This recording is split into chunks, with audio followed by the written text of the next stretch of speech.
कहानी की शुरुआत में हम ड्रेस को देखते हैं जो अपने मालिक फेलिपे को कार में पेरिस के शहर घुमा रहा था। ट्रैफिक में दोनों बोर हो रहे थे, इसलिए ड्रेस ने स्पीड लिमिट तोड़ दी और गाड़ी बहुत तेजी से चलाने लगता है। इसके कारण पुलिस उनकी गाड़ी के पीछे आने लगती है। ड्रेस फिलिपी से 100 यूरोस की शर्त लगाता है कि वो पुलिस से बचकर निकल जाएगा। कुछ देर जाने के बाद पुलिस वाले ड्रेस को रोक लेते हैं। ड्रेस पुलिस वालों को बताता है कि गाड़ी में उसका मालिक है जो पैरालाइज्ड है। मालिक की तबीयत बिगड़ रही है, इसलिए उसने स्पीडिंग की। अब पुलिस वाले कार के अंदर देखते हैं जहाँ फिलिपी बीमार होने का नाटक करता है। पुलिस वाले अब ड्रेस और फिलिपी के साथ अस्पताल तक जाते हैं, लेकिन वो दोनों अस्पताल से चुपके से बाहर निकल जाते हैं। अब कहानी के फ्लैशबैक में जाते हैं जहां हम देखते हैं कि फिलिपी की केयर टेकर के लिए मिगेली इंटरव्यू कर रही थी।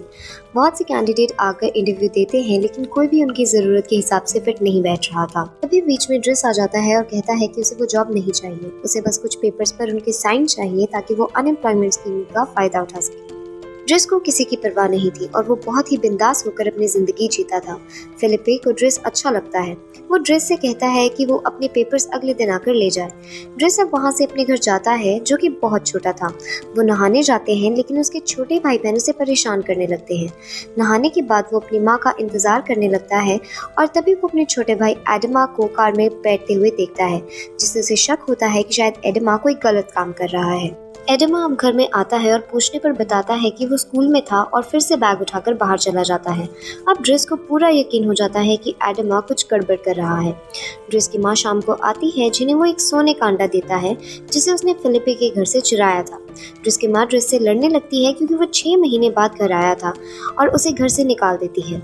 अगले दिन ड्रेस फिलिपी के घर अपने पेपर्स लेने जाता है, जहां उसे एक योवने नाम की लेडी मिलती है जो उसे पूरा घर दिखाने लगती है और फिलिपी के रूटीन के बारे में बताने लगती है। वो ड्रेस को उसके रहने के लिए कमरा दिखाती है और उस कमरे के बाथरूम में बाथटब भी था, जिसे देखकर ड्रेस बहुत खुश हो जाता है। अब योवने ड्रेस को फिलिपे के पास ले जाती है, जहाँ फिलिपे ड्रेस को जॉब ट्रायल ऑफर करता है। ड्रेस 1 महीने का ट्रायल बोलता है, लेकिन फिलिपे शर्त लगाता है कि ड्रेस 2 हफ्ते भी नहीं बिता सकता। अब ड्रेस को नौकरी मिल जाती है। वो अपने कमरे में जाता है, जो कि बहुत बड़ा था। वहाँ अपना सामान रखता है। ड्रेस को अब फिलिपे का ख्याल कैसे रखना सिखाया जाता है, जैसे कि पैर कैसे मालिश करनी है, उसे दवाई कौन सी देनी है, कब देनी है। ड्रेस फिलिपे के बाथरूम में काम करने से हिचकिचाने लगता है, लेकिन बाद में वो मान जाता है। रात को जब ड्रेस छत पे बैठा था तो वहाँ फिलिपे की बेटी एलिसा को देखता है, जो अपने बॉयफ्रेंड के साथ थी। ड्रेस अब धीरे धीरे फिलिपे के काम सीखने लगा था। वो छोटी छोटी गलतियां भी करता, लेकिन फिलिपे उसे उन बातों के लिए माफ कर देता। ड्रेस चिट्ठियों को खोलकर फिलिपे के लिए पढ़ता है, लेकिन उनमें ऐसी चिट्ठियां थी जिन्हें खोलना मना था। ड्रेस को इस काम में मजा आ रहा था क्योंकि इसे ज्यादा कुछ करना नहीं होता था। एक दिन योवना ड्रेस को डांटती है कि वो लेट हो गया है और तब वो ड्रेस के बैग में हथियार देखती है, लेकिन चुप रह जाती है। ड्रेस अब तैयार होकर फिलिपे को बाहर घुमाने ले जाने वाला था। उसे फिलिपे को वैन में ले जाना था, लेकिन वो उसे स्पोर्ट्स कार में फ्रंट सीट पर भी बिठा लेता है। योवने मना कर रही होती है, लेकिन ड्रेस उसकी एक नहीं सुनता। जैसे ही ड्रेस फिलिपे को गेट से निकाल रहा होता है, वहाँ उनका पड़ोसी आकर उनका रास्ता ब्लॉक कर देते हैं। ड्रेस अब गाड़ी से उतरकर उसे पीटता है, जिससे फिलिपे बहुत प्रभावित हो जाता है। एक दिन ड्रेस फिलिपे को आर्ट म्यूजियम घूमने ले जाते हैं, जहाँ फिलिपे को एक पेंटिंग पसंद आ जाती है, जिसे वो खरीदने ही वाला था। लेकिन ड्रेस उसे वो पेंटिंग खरीदने से मना करता है, क्योंकि उसमें बस कुछ रंगों से छींटे मारे गए थे और उसके हिसाब से वो पैसों की बर्बादी थी। ड्रेस अब काम सीख चुका था। वो अक्सर योवने के साथ डिनर किया करता था। एक दिन वो दोनों बात करने लगते हैं कि फिलिपी एक लड़की को पसंद करते हैं जिसका नाम एलिनोरे है। वो कभी साथ में एक दूसरे से नहीं मिले और बस चिट्ठियों के जरिए ही एक दूसरे से बातें करते हैं। उन्हें चिट्ठियों को ड्रेस को खोलने की इजाज़त नहीं है। फिलिपे अब अपने एक रिश्तेदार से मिलने जाता है। वो फिलिपे को ड्रेस से दूर रहने के लिए कहते हैं, क्योंकि फिलिपे के खिलाफ कुछ पुलिस मामले भी दर्ज हुए थे और ड्रेस मारपीट भी करता है। उन्हें लगता है कि फिलिपे की जान खतरे में, लेकिन इस बात से फिलिपे को कोई फर्क नहीं पड़ता। उसी रात फिलिपे के मॉनिटर से आवाज़ आनी शुरू हो जाती है और उसकी वजह से ड्रेस जाग जाता है। फिलिपे को पसीना आ रहा था, जिसे ड्रेस एक कपड़े से पोंछ देता है और उसी कमरे में लेट जाता है। कुछ देर बाद ड्रेस देखता है कि फिलिपे को सांस लेने में भी दिक्कत आ रही है, इसलिए वो फिलिपे को व्हीलचेयर पर बिठाकर बाहर घुमाने ले जाता है। अब फिलिपे को बेहतर महसूस होता है और वो कहता है कि काफी दिनों के बाद वो इतनी रात को बाहर घूमने आया है। अब वो दोनों एक रेस्टोरेंट में खाना खाने जाते हैं, जहाँ फिलिपे ड्रेस को अपनी कहानी सुनाने लगता है। वो कहता है कि जब वो कॉलेज में था तब ही वो अपनी बीवी से मिला था। कॉलेज खत्म होने के बाद ही उन्होंने शादी कर ली। शादी के बाद उनकी बीवी के 5 मिसकैरेज हो गए, जिसके बाद उन्होंने एलिशा को गोद लिया। इसके बाद में उन्हें पता चलता है कि उनकी बीवी को एक बीमारी है जो कभी ठीक नहीं हो सकती और उस बीमारी की वजह से उनकी बीवी की मौत हो गई है। फिलिपी बताते हैं कि उन्हें स्पोर्ट्स और एडवेंचर करने का बहुत शौक था। पैराग्लाइडिंग उनका पसंदीदा खेल था और एक बार पैराग्लाइडिंग करते वक्त ही हादसा हो गया, जिसकी वजह से वो पैरालाइज्ड हो गए। फिलिपी को याद आता है कि ड्रिस का जॉब ट्रायल खत्म हो चुका है और उसे ये नौकरी मिल गई है, लेकिन उससे पहले उसे वो सोने का अंडा वापस लाना होगा जो उसने फिलिपी के घर से चुराया था, क्योंकि वो फिलिपी की बीवी ने फिलिपी को तोहफे में दिया। फिलिपी की बीवी उसे हर साल तोहफे में एक सोने का अंडा देती थी। ड्रिस अब अपनी बहन मीना को बार बार कॉल करके उस अंडे को ढूंढने के लिए कहता है। ड्रिस अब घर जाता है जहाँ उसे पता चलता है कि एडमा को पुलिस पकड़कर ले गई थी क्योंकि उसके पास से 30 ग्राम ड्रग्स मिला था।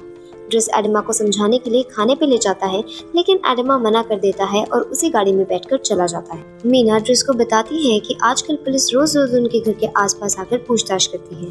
ड्रिस अब फिलिपी के घर आता है जहाँ मैगी ली काम के लिए चिट्ठी लिख रही थी। ड्रिस के कहने पर ड्रिस को वहाँ बैठने की इजाजत मिल जाती है। ड्रिस को अजीब लगता है कि फिलिपी और एलेनोर 6 महीनों से बात कर रही हैं, लेकिन आज तक उन्होंने एक भी फोटो एक दूसरे को नहीं भेजी और ना ही कभी मिले। ड्रिस को एक लेटर पर एलेनोर का फ़ोन नंबर मिल जाता है और वो उसे कॉल कर देता है और फिलिपी से बात करने के लिए देता है। पहले तो फिलिपी हिचकिचाता है, लेकिन फिर बात करने लगता है। अब फिलिपी एलेनोर से कॉल पे ही बातें करता है।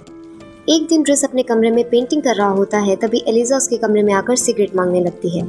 जब वो ड्रिस की पेंटिंग देखती है तो वो उसका मजाक बनाने लगती है और इस बात से नाराज होकर ड्रिस फिलिपी के कमरे में जाता है और कहता है कि उसे एलिजा को तमीज से बात करना सिखाना चाहिए। वक्त बीतता जाता है और फिलिपी और ड्रिस की बॉन्डिंग अच्छी होने लगती है। वो दोनों अब साथ ही एडवेंचर करते हैं। फिलिपी ड्रिस के लिए नया सूट भी ले लेता है। फिलिपी ड्रिस को बताता है कि उसका बर्थडे आ रहा है, जिस दिन उसे सारे रिलेटिव्स आ जाते हैं उसे देखने के लिए कि वो जिंदा है या नहीं, और ऐसा दिखाना है कि उसे सरप्राइज दे रहे हैं। ड्रिस की पेंटिंग खत्म हो जाती है और वो फिलिपी को अपनी पेंटिंग दिखाता है, जो कि फिलिपी को बहुत पसंद आती है और वो कहता है कि वो उसे बेचने की पूरी कोशिश करेगा। फिलिपी का बर्थडे का दिन आता है जहाँ पार्टी बहुत बोरिंग से चल रही होती है। ड्रिस अंदर चला जाता है जहाँ वो एलिजा को रोता हुआ देखता है। वजह पूछने पर एलिजा बताती है कि उसका ब्रेकअप हो गया है।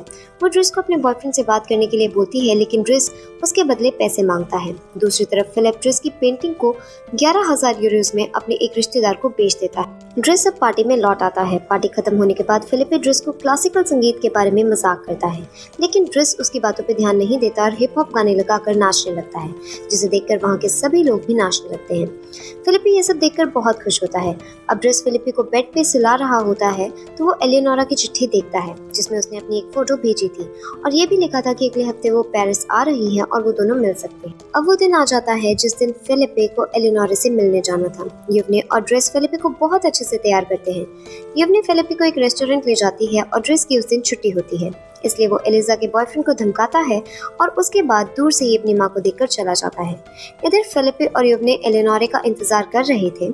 काफी देर इंतजार करने के बाद अब एलेनोरे नहीं आती तो वो वहाँ से जाने का फैसला करते हैं। जैसे ही वो वहाँ से निकल रहे थे एलेनोरे अंदर घुस रही थी, लेकिन वो एक दूसरे को नहीं देख पाते। अब फिलिपी ड्रिस को अपने निजी विमान में ले जा रहा है और उसे वो पैसे देता है जो ड्रिस की पेंटिंग बेचने से मिले थे। ड्रिस वो पैसे देखकर खुश हो जाता है और वो दोनों पैराग्लाइडिंग करने लगते हैं, जिससे उन्हें बहुत मजा आता है। इसके बाद वो वापस पेरिस लौट जाते हैं। ड्रिस से मिलने उसका छोटा भाई एडमा आया था। उसके सर पर चोट आई थी। एडमा ड्रिस को कुछ नहीं बता रहा था, लेकिन अब ड्रिस एडमा को अपने कमरे में ले जाता है तो वो सारी बातें बता देता है। अब ड्रिस फिलिपी को सुलाने आता है, जहाँ फिलिपी ड्रिस से उसके परिवार के बारे में पूछता है। ड्रिस फिलिपी को सब कुछ बता देता है। अब फिलिपी कहता है कि उसे नौकरी छोड़कर अपने परिवार पर ध्यान देना चाहिए। ड्रिस अब अगले दिन अपना सामान के साथ चला जाता है और फिलिपी के लिए नया केयरटेकर अपॉइंट किया जाता है। फिलिपी उसे बिल्कुल पसंद नहीं करता। इधर ड्रिस अपनी पहली जिंदगी में ढल जाता है, लेकिन फिलिपी को उसका नया टेकर बिल्कुल भी पसंद नहीं आता और इसलिए वो हमेशा उदास रहता है। इस वजह से उसकी तबीयत खराब होने लगती है, इसलिए युवने ड्रिस को बुलाती है। अब ड्रिस फिलिपी को गाड़ी में बिठाता है और फिर से हम मूवी की शुरुआती सीन देखते हैं। इसके बाद ड्रिस फिलिपी को एक रेस्टोरेंट ले जाता है जो समुद्र के किनारे था। फिलिपी को समुद्र देखकर अच्छा महसूस होता है। ड्रिस फिलिपी को कहता है कि आज उसके साथ कोई और खाएगा और तभी वहाँ फिलिपी की गर्लफ्रेंड एलेनोरे आ जाती है, जिसे फिलिपी के व्हील चेयर पर होने से कोई परेशानी नहीं थी। आखिर में हम फिलिपी को देखते हैं जिसकी शादी एलेनोरे से हो गई थी और ड्रिस की भी शादी हो गई थी और उसके 3 बच्चे थे।